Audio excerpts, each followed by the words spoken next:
Welcome to the Premium Mindset, the weekly podcast where homegrown entrepreneurs and business owners Evan Ritchie and Cameron Bodden share the good, the bad, and the ugly of modern entrepreneurship and reveal what really happens behind the scenes of their personal and professional lives.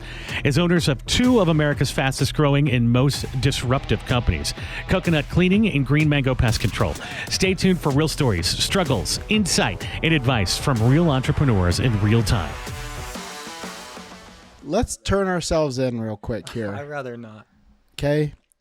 You know, you hear about ghostwriters in the music industry.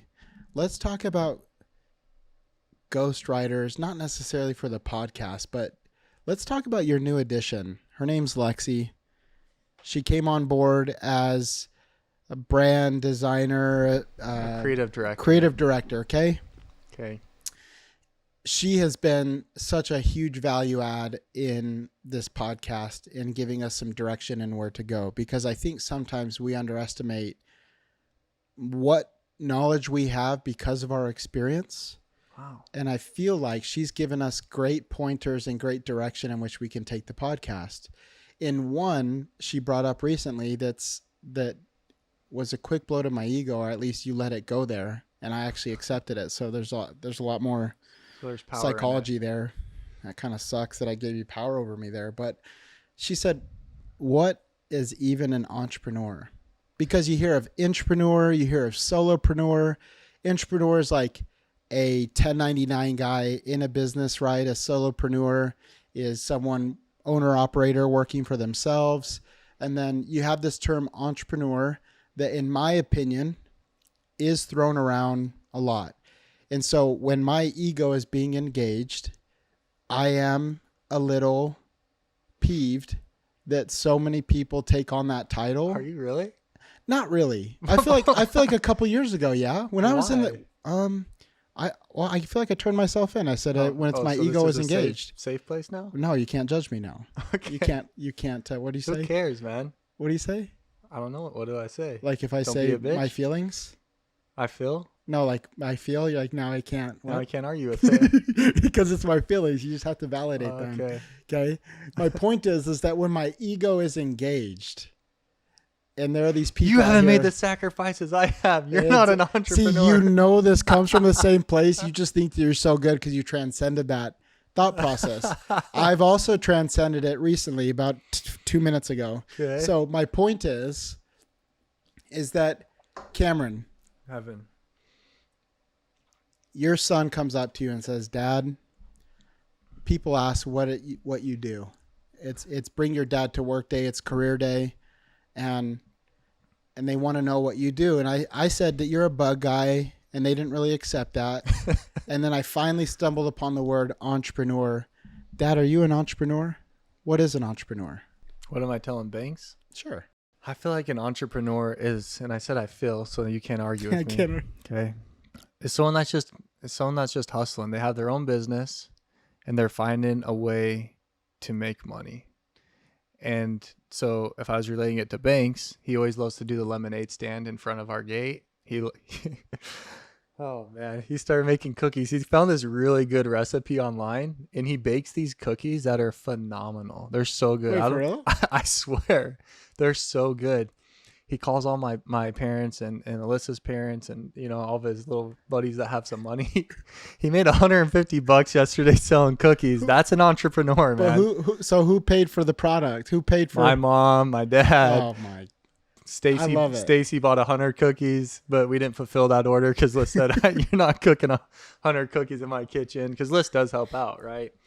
But that's an entrepreneur. And then I think there's different stages of entrepreneurship. So that's Banks's level as a 10-year-old, as a kid going out, making a sign for a lemonade stand, going and doing, you know, making the lemonade and holding the sign out there, making money. That's like the beginning stage. The next stage, which is where I felt all the pressures, as soon as you have someone that's on your payroll and you're responsible to pay that person's paycheck, no matter what, if there's money in the bank or not, that's when a real entrepreneur hits. And that to me validates someone. It's like, hey, this guy's in it. This is his business. He's now taken the steps to hire someone and he's responsible come hell or high water it's on him.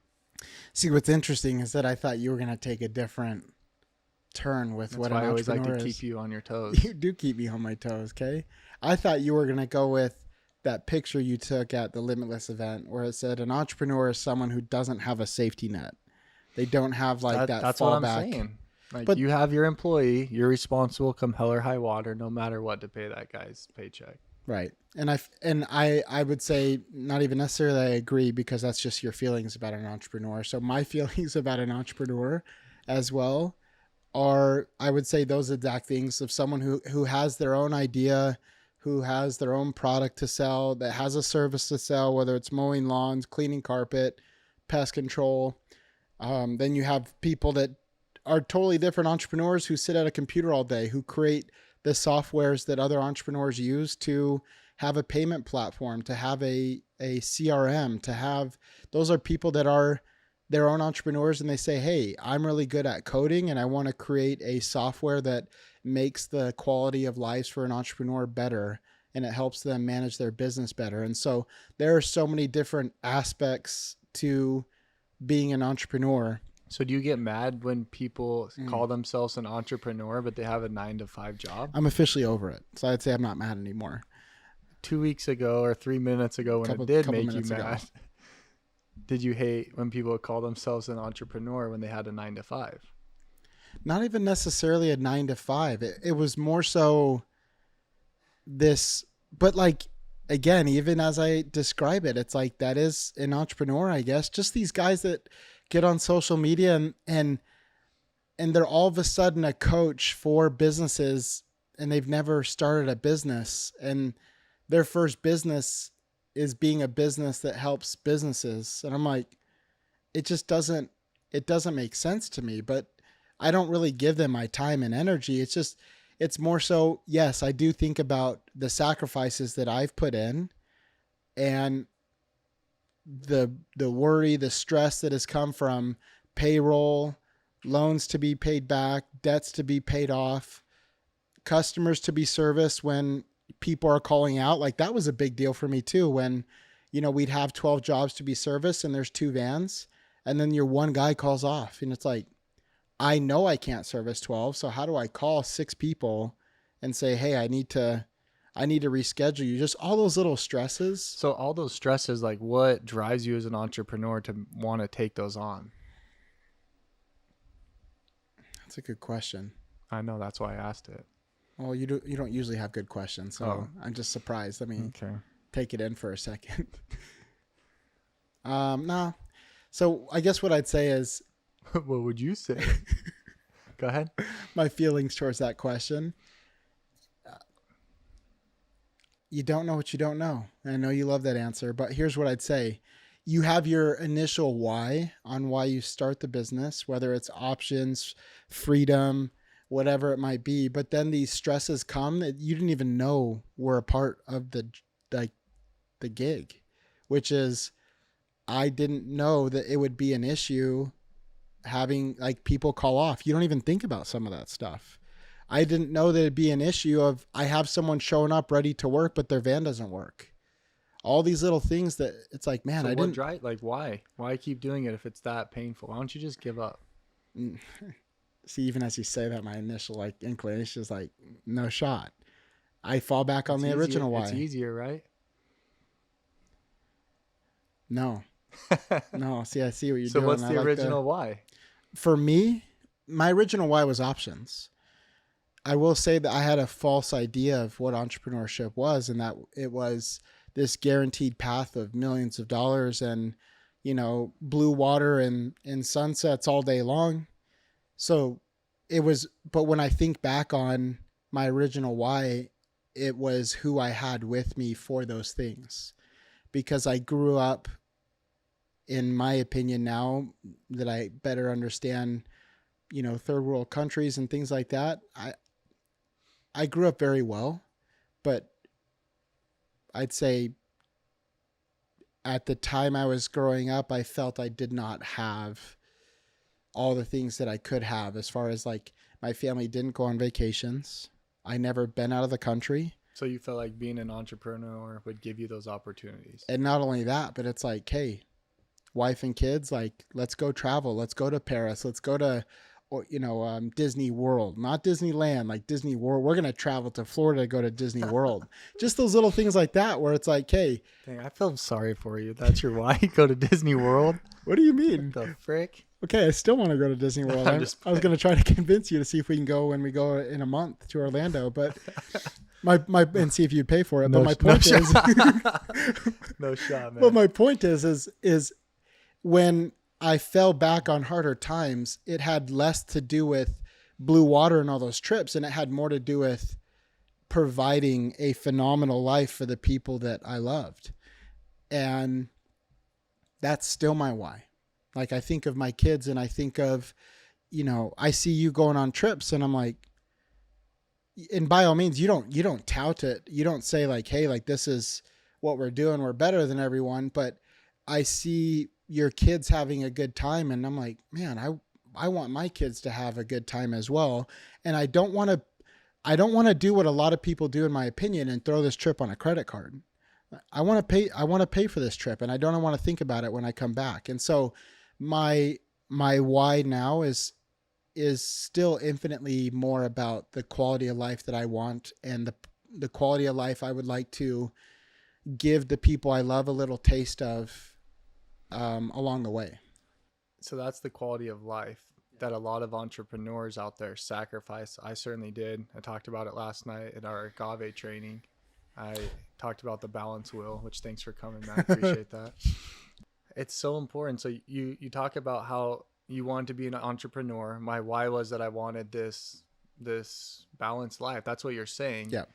But so many people, I don't know one entrepreneur that had a balanced will while growing their business. Right. And so it's completely opposite of what you're saying, of your why. Right. So why do we let that happen? Good question. Well, here's where I'll take it. I'm full of questions today. You got some good questions today. It's probably Lexi. Here's my. Which would even, you brought up Lexi and how valuable she was, but we didn't even like go into it. She is, not was. How valuable she is. Well, I'm Past saying tense, was because present you tense. didn't keep talking about her. We can talk about her all day Okay. and how valuable she is. I was ready to, but you didn't want to, so it's just weird. I still want to. Okay. My point is, and where your Let's question. get to your point, man. I'm getting there. So, business ethics. Why at the beginning you wanted this balanced, perfect life, but you went home at 9:00 every Here's night? the difference, and here's my point, and I will get to it right after this short message. Land the plane, Evan. I wanted to have something operating and working while I was away. I didn't want paid time off. I wanted something that I could get up, running, operating, and didn't skip a beat in my absence. So in your mind, and most entrepreneurs' mind, is that I need to sacrifice relationships or time with family or religion or health and fitness to build my company and focus on finances at the beginning so that I can then 5 years later, 3 years later, however much time it takes, have this time that you're talking about. Is that what you're saying? I feel like are you my psychologist right now? I don't know what's happening, but I don't know if you're like flipping something around, but my point is, yes, I think that a lot of entrepreneurs do that. I don't think you have to contextually if your significant other, wife, husband, and kids are there for the ride. I think where a lot of entrepreneurs go south, and honestly, just a lot of people in business, is they think that, oh, I come home and how is my day? You wouldn't understand. It's like, we'll help them understand. Would it take 2, 3, 4, 5 days of coming home and having more in-depth conversations on the dynamics of your life right now to help them understand? So when they come home and you're like, yeah, you know that payroll issue I was having? I was able to figure it out. I had to get an outside funder. They're going to help pay for this, and it's going to be a loan, and bring your family, your kids, your friends for the ride. And so I will say that a lot of entrepreneurs do trick themselves saying, so long family, so long friends. I can't have any, I'm going to go work for 3 years. And then I don't believe in that. I do think that's what happens. For me, an entrepreneur, is someone who sells a product or service and, finds a key demographic of people to sell it to and builds their own quality of life through that way. Now, whether they scale and have it operational without them, that's up to them. But an entrepreneur is just someone who just does something pretty cool and makes a cool business and takes other people along for the ride. Yeah, I think, if we were talking to what we believe to be our target audience, would be to encourage them that at those beginning stages, you're going to have to sacrifice something. Oh, that's what you wanted me to say. Okay. No, like if you want to get ahead in life, you can't just work 8 hours a day. It's Right. going to take the 10 to 11 to 12 hours to keep pushing that business through to get it to any level that you want, whether that's 5 trucks or 10 trucks or whatever it might be. But one of them, you brought up a lot of great points, and 2 of which are going home and talking to your spouse. I never did that because I was so exhausted at the end of the day that the last thing I wanted to do was go home and recap the entire day to my wife. But then when I would come home in a bad mood and I'm forced to tell her what is wrong, because she's like, literally like, please tell me, like, you're clearly something's wrong. And I start to tell her, like, now I got to explain 10 hours worth of stuff to even begin for her to understand or be like, to feel what it feels like to be in my shoes. Right.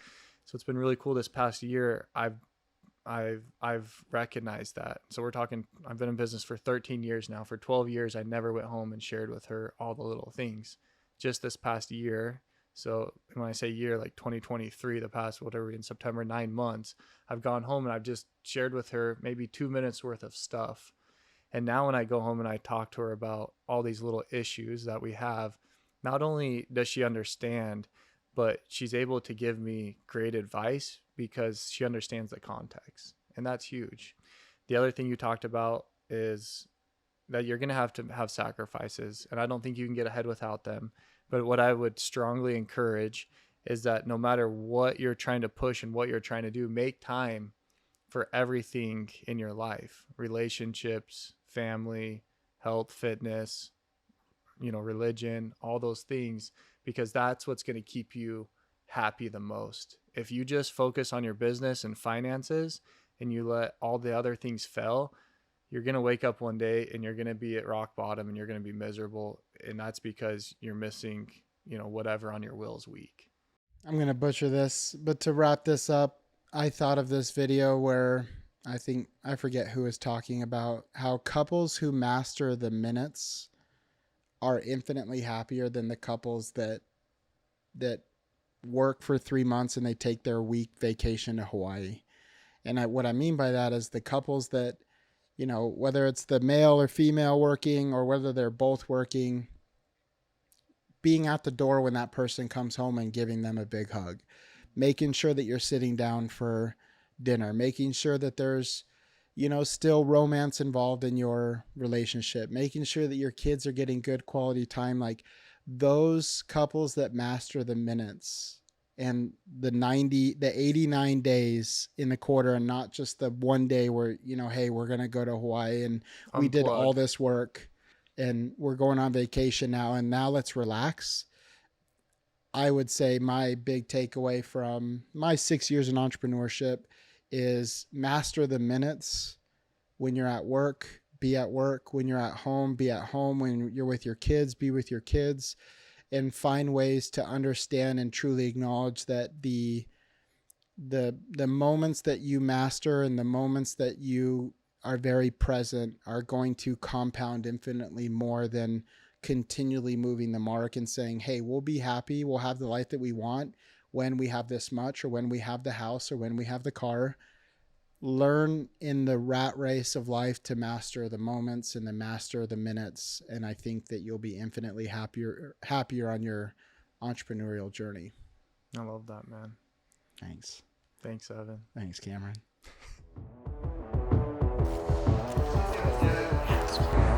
She's gonna get it. Oh no.